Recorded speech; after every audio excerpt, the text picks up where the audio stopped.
জানি না, হঠাৎ কোনো কারণ নেই, কিচ্ছু নেই, কারো কারোর জন্য খুব অন্যরকম লাগে, অন্যরকম লাগে। কোনো কারণ নেই, তারপরও বুকের মধ্যে চিনচিনে কষ্ট হতে থাকে। কারোকে খুব দেখতে ইচ্ছে হয়, পেতে ইচ্ছে হয়, কারোর সঙ্গে খুব ঘনিষ্ঠ হয়ে বসতে ইচ্ছে হয়, সারা জীবন ধরে সারা জীবনের গল্প করতে ইচ্ছে হয়। ইচ্ছে হওয়ার কোনো কারণ নেই, তারপরও ইচ্ছে হয়। ইচ্ছের কোনো লাগাম থাকে না, ইচ্ছেগুলো এক সকাল থেকে আরেক সকাল পর্যন্ত জ্বালাতে থাকে।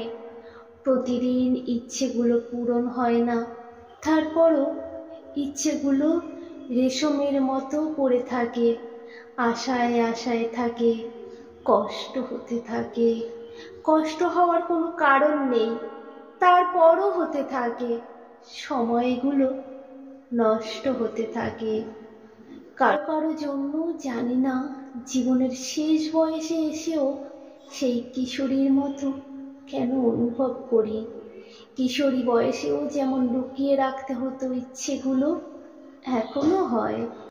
জানি না সে যার জন্য অন্যরকমটি লাগে, যদি ইচ্ছেগুলো দেখে হাসে, সেই ভয়ে লুকিয়ে রাখি ইচ্ছে, সেই ভয়ে আড়াল করে রাখি কষ্ট। হেঁটে যাই যেন কিছুই হয়নি, যেন আর সবার মতো সুখী মানুষ আমিও। হেঁটে যাই, যাই, কত কোথাও যাই, কিন্তু তার কাছে কেবলই যাই না যার জন্য লাগে। কারো কারো জন্য এমন অদ্ভুত অসময়ে বুক চিরে যেতে থাকে কেন। জীবনের কত কাজ বাকি, কত তাড়া, তারপরও সব কিছু সরিয়ে রেখে তাকে ভাবি। তাকে না পেয়ে কষ্ট আমাকে কেটে কেটে টুকরো করবে জেনেও তাকে ভাবি। তাকে ভেবে কোনো লাভ নেই, জেনেও ভাবি। তাকে কোনোদিন পাবো না, জেনেও তাকে পেতে চাই।